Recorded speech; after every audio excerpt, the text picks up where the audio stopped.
Hey, welcome back guys. അപ്പോൾ ഈ ഒരു വർഷം ഇനി നിങ്ങളൊരു GoPro എടുക്കാൻ പ്ലാൻ ചെയ്യുന്നുണ്ടെങ്കിൽ ഏതൊരു GoPro എടുക്കണമെന്ന് പറയാൻ വന്നൊരു കുഞ്ഞു വീഡിയോ ആണ്.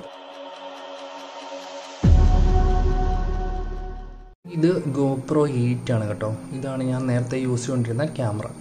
അപ്പോൾ ഇതിൽ നിന്ന് ഞാനിപ്പോൾ ഒരു GoPro10 എടുത്തു. അപ്പോൾ ജസ്റ്റ് ഒന്ന് കാണിക്കാം. ഇതൊരു അൺബോക്സിങ് വീഡിയോ ഒന്നുമല്ല, എന്നാലും ജസ്റ്റ് ഒന്ന് ഓടിച്ചിട്ടേക്കാം. Type C helmet mount, അതിൻ്റെ screw, battery mount and finally GoPro10.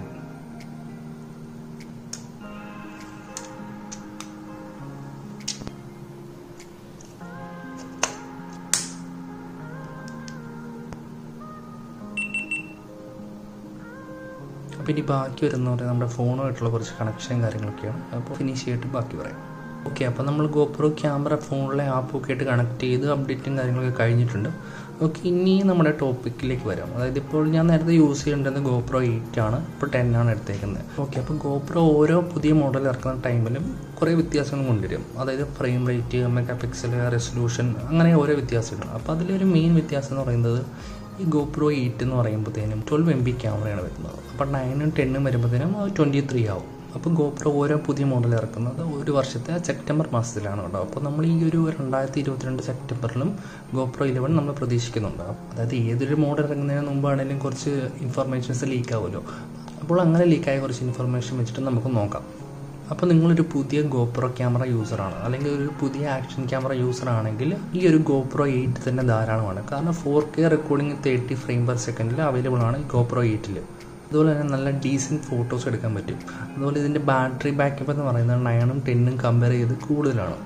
അപ്പോൾ 9ഉം 10ഉം വരുമ്പോഴത്തേനും ഈ ഫ്രണ്ടിലെ ഡിസ്പ്ലേക്ക് അത്യാവശ്യം നല്ല ചാർജ് പോകുന്നുണ്ട്. നമുക്കത് ഓഫ് ചെയ്തിടാം. 8 ഞാൻ ഏകദേശം ഒരു 2 വർഷം യൂസ് ചെയ്തു. ഒരു പെർഫെക്റ്റ് ക്യാമറ എന്ന് വേണമെങ്കിൽ പറയാൻ കേട്ടോ. ഈ ഒരു ലെൻസ് കണ്ടോ, അതിപ്പം 7 ആണെങ്കിലും 10 ആണെങ്കിലും 9 ഒക്കെ ആണെങ്കിലും അതിൻ്റെ നമ്മുടെ ലെൻസ് എന്തെങ്കിലും കംപ്ലൈൻറ്റ് പറ്റി ഇതിപ്പോൾ ഇവിടെ സ്ക്രാച്ച് ആവുകയോ പൊട്ടുകയോ ചെയ്യുകയാണെങ്കിൽ നമുക്കത് റീപ്ലേസ് ചെയ്യാൻ പറ്റും. പക്ഷേ 8 എന്ന് പറയുമ്പോഴത്തേനും നമുക്കത് ഇത് സിംഗിളായിട്ട് ഈ ഒരു പീസായിട്ട് മാറ്റാൻ പറ്റത്തില്ല, നമ്മളിത് ഫുള്ളായിട്ട് മാറ്റേണ്ടി വരും. ഇതാണ് 8ൻ്റെ ഒരു ഡ്രോബാക്ക്. ഓക്കെ, പിന്നെ 8ൽ വീഡിയോ റെക്കോർഡ് ചെയ്യുന്ന കാര്യം പറയുവാണെങ്കിൽ ഞാൻ പറഞ്ഞില്ല 4K 30 ഫ്രെയിം പെർ സെക്കൻഡിൽ വരെ റെക്കോർഡ് ചെയ്യുക. നമ്മളൊന്ന് ചിന്തിച്ച് നോക്കിയാൽ മതി, ഇപ്പം നമ്മൾ എത്ര പേര് 4Kയിൽ വീഡിയോ എടുക്കുന്നുണ്ട്. ഇപ്പം നമുക്ക് 4K റെക്കോർഡിങ്ങുള്ള ഒരു മൊബൈൽ ഫോണോ അല്ലെങ്കിൽ ഒരു ക്യാമറ കിട്ടുകയാണെങ്കിൽ നമ്മൾ എത്ര പേര് 4Kയിൽ റെക്കോർഡ് ചെയ്യുന്നുണ്ട്.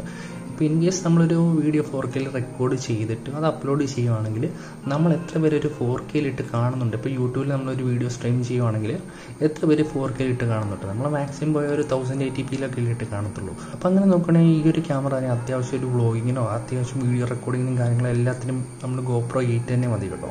അപ്പോൾ ഇതിന് പ്രൈസും വെച്ച് നോക്കുകയാണെങ്കിൽ സംഭവം ബഡ്ജറ്റ് ഫ്രണ്ട്ലിയാണ് കേട്ടോ. ഓക്കെ, അപ്പോൾ ഞാൻ എന്തുകൊണ്ടൊരു GoPro10 എടുത്തെന്ന് ചോദിക്കുകയാണെങ്കിൽ നമ്മളിപ്പോൾ പുതിയതായിട്ടൊരു GoPro എടുക്കുന്ന ഒരാളാണെങ്കിൽ ഞാൻ പറയും 8 എടുത്താൽ മതി. ഇപ്പം നമ്മുടെ ബഡ്ജറ്റിൻ്റെ കാര്യം ഞാൻ അവിടെ പറയുന്നില്ല കേട്ടോ. അപ്പോൾ നമ്മുടെ പൈസ ഉണ്ട്, നമുക്ക് ഏത് ക്യാമറ വേണമെങ്കിൽ എടുക്കാമെങ്കിൽ ഓക്കെ, ഏത് വേണമെങ്കിലും എടുക്കാം. അപ്പം നിങ്ങൾ ഓൾറെഡി ഒരു GoPro യൂസർ ആയിരുന്നു, അല്ലെങ്കിൽ നേരത്തെ GoPro ക്യാമറകൾ യൂസ് ചെയ്തിട്ടുണ്ടെങ്കിൽ നിങ്ങൾക്ക് വേണമെങ്കിൽ 10 എടുക്കാം. ഇപ്പോൾ 9 എടുക്കണ്ട എന്ന് പറയുന്നത് എന്താണെന്ന് വെച്ചാൽ ഇപ്പോൾ 9 8 ഒക്കെ യൂസ് ചെയ്യുന്നവർക്കാണെങ്കിൽ മനസ്സിലാവും അതിൻ്റെ ടച്ചും കാര്യങ്ങളൊക്കെ കുറച്ച് ലാഗ് വരുന്നുണ്ട്. അപ്പോൾ 10 വരുമ്പോൾ തന്നെ ഇതിൻ്റെ ഏറ്റവും ലേറ്റസ്റ്റ് ആയിട്ടുള്ളൊരു GP2 പ്രോസസ്സറാണ് ഇതിനകത്ത് വരുന്നത്. അതായത് ലാഗോ കാര്യങ്ങളോ ഒന്നുമില്ല, ഇതിൻ്റെ ഫുൾ സ്മൂത്താണ് സംഭവം. ഓക്കെ, അപ്പോൾ 8 9 ഒക്കെ യൂസ് ചെയ്തിട്ടുള്ളവരാണെങ്കിൽ അവർക്ക് അറിയാൻ പറ്റും. അതായത് ഇതിൻ്റെ ടച്ച് ഇപ്പോൾ നല്ല സ്മൂത്താണ്, അതായത് ലാഗോ കാര്യങ്ങളൊന്നുമില്ല. ജസ്റ്റ് നമ്മൾ യൂസ് ചെയ്യുമ്പോൾ തന്നെ നമുക്കറിയാൻ പറ്റും. അപ്പോൾ നിങ്ങൾ ഓൾറെഡി ഒരു GoPro ക്യാമറ യൂസ് ചെയ്തുകൊണ്ടിരുന്ന ഒരാളാണ്, അപ്പോൾ നിങ്ങൾക്കൊരു അപ്ഡേറ്റ് വേണമെന്ന് തോന്നുകയാണെങ്കിൽ, അല്ലെങ്കിൽ ഞാൻ നേരത്തെ പറയുന്നത് നിങ്ങൾക്ക് ബഡ്ജറ്റിൻ്റെ പ്രശ്നമല്ല എന്നുണ്ടെങ്കിൽ ഉറപ്പായിട്ട് നിങ്ങൾ GoPro10 എടുക്കുക.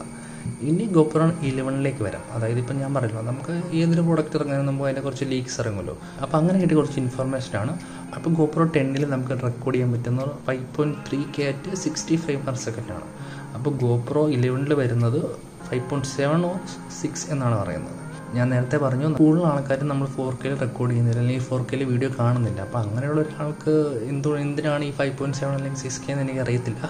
അതുകൊണ്ടാണ് ഞാൻ പറഞ്ഞത് നമുക്ക് അതിൻ്റെ ആവശ്യമില്ല. പിന്നെ ഓൾറെഡി 10ൽ GP2 പ്രോസസ്സറാണ് വരുന്നത്. അപ്പോൾ ഈ ഒരു പ്രോസസ്സർ വന്നപ്പോൾ തന്നെ ലോ ലൈറ്റ് ഫോട്ടോഗ്രാഫിയും വീഡിയോഗ്രാഫിയും ഒക്കെ നല്ല ഇമ്പ്രൂവ്മെൻ്റ് ഉണ്ടെന്നാണ് യൂസേഴ്സ് പറയുന്നത്. അപ്പോൾ അങ്ങനെ വെച്ച് നോക്കുമ്പോഴത്തേനും GoPro11 വരുമ്പോഴത്തേനും കുറച്ചുകൂടെ ബെറ്റർ ലോ ലൈറ്റ് ഫോട്ടോഗ്രാഫിയും വീഡിയോസ് എടുക്കാൻ പറ്റുമെന്ന് നമുക്ക് പ്രതീക്ഷിക്കാം. അതുപോലെ ഇപ്പോൾ GoPro 10ൻ്റെ ഒരു മെയിൻ സ്പെസിഫിക്കേഷനാണ് ഇതിൻ്റെ 4.0 സ്റ്റെബിലൈസേഷൻ. ഇപ്പോൾ ഇതിൻ്റെ ഒരു ക്ലിപ്പ് കാണിച്ചു തരുവാണെങ്കിൽ ഇതാണ് ഇപ്പം ഇതിൻ്റെ 4.0 സ്റ്റെബിലൈസേഷൻ കൊണ്ട് എടുത്തൊരു വീഡിയോ.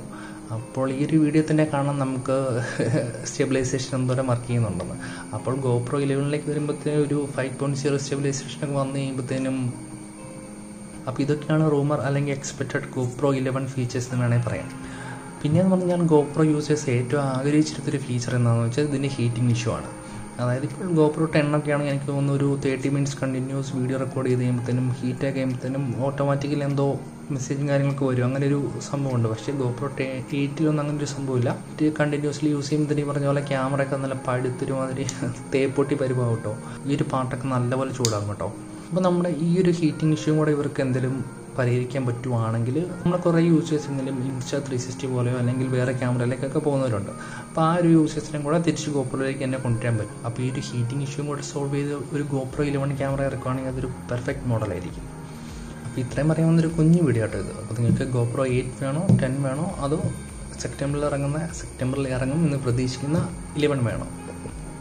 അപ്പോൾ ഇനി കൂടുതൽ photos and videos with GoPro 10 ഉടനെ വരുന്നതായിരിക്കും. Okay, by.